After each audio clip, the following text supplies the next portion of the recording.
Hello everyone, how are we all doing? My name is Travon from freestudiotime.com, and today I'm about to show you how to save a monumental amount of time when mixing and mastering your music. So let's get straight into it.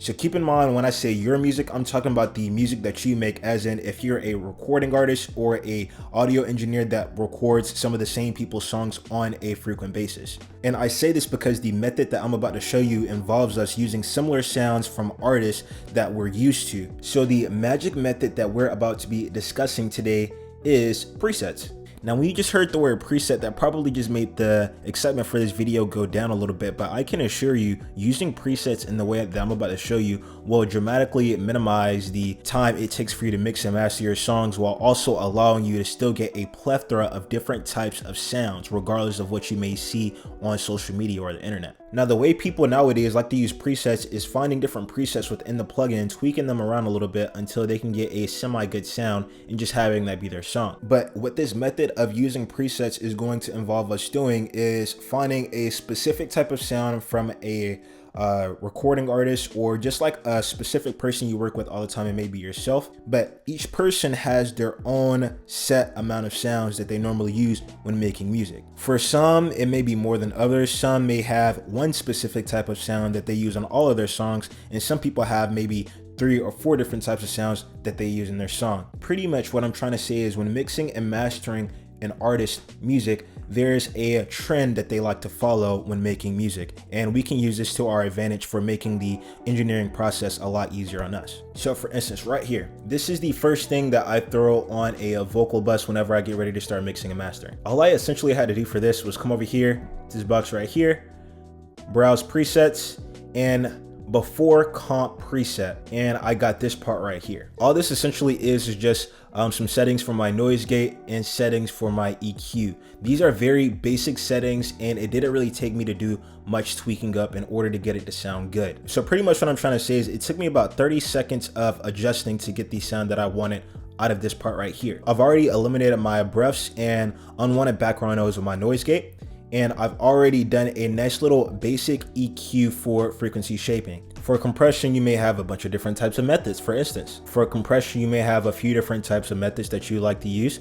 In this case, since compression doesn't normally take too much tweaking around with, I just went ahead and adjusted it manually. Same for de-esser. De-esser takes probably about 2.5 minutes to tweak up. But then when it came to EQing after my compression, I went ahead and used another preset, because I have to also throw on a little bit of saturation on top of the EQ, which can sometimes take a little bit of time trying to get the frequency under control. What I like to do after my compression, I like to do my surgical EQ instead of doing it before my compression, so I can account for any funny or funky sounds that may come out of me compressing my vocals. And then I come on and throw a nice saturation on. All I did in this situation was pretty much just come over here, browse presets, after comp compression, after comp preset.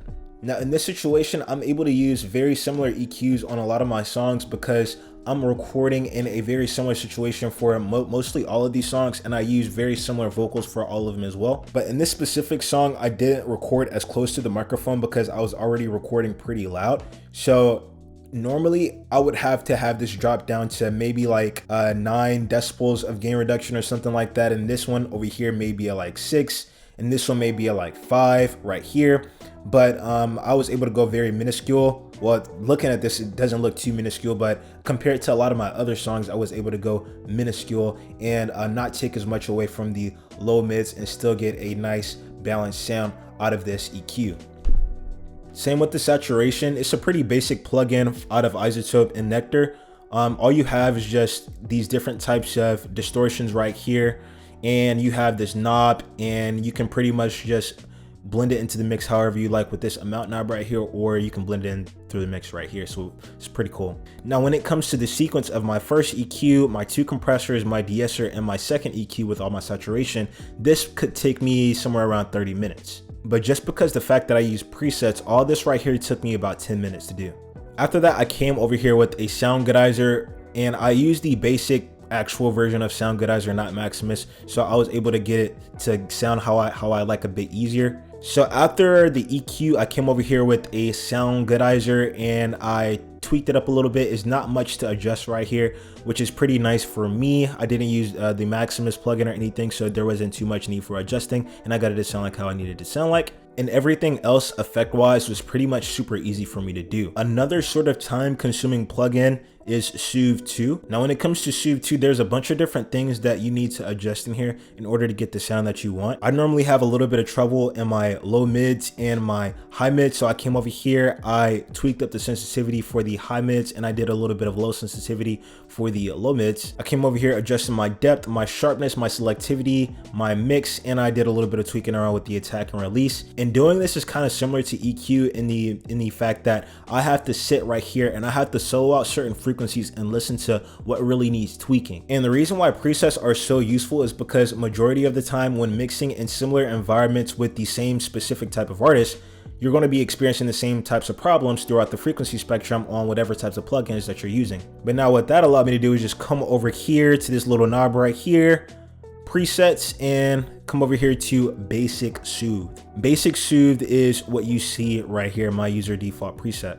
Let me show you an even better example of how useful presets can be. Right here is my entire mastering chain. All that plus my Sound Goodizer and my Soothe 2 for my master. Now for me, mastering is probably one of the longest parts of the engineering process. I have 1, 2, 3, 4, 5, 6, 7 plugins right here. And then I come over to my master, 8, 9 plugins to adjust.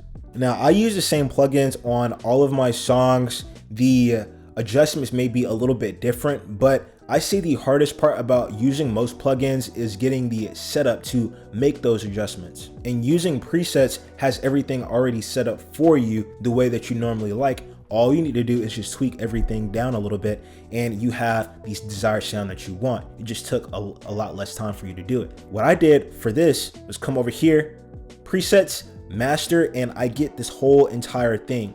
So this would normally take me like 45 minutes or like maybe even an hour, hour and a half to do. I just threw this on here and it took me probably about 15 minutes to get everything adjusted the way I liked, which is an absolute insane time saver. But all right, everyone, that is just a nice, quick little method for you using presets in order to save you a dramatic amount of time when mixing and mastering your songs. Now, if you're a beginner and you're wondering how to mix vocals with stock VSTs inside FL Studio, make sure you hit the link in my description so I can give you a detailed step-by-step guide on how to do just that. But all right, everyone, I hope you got a lot of value out of this video. If you did, make sure to hit like and subscribe. I'll catch you all in the next one.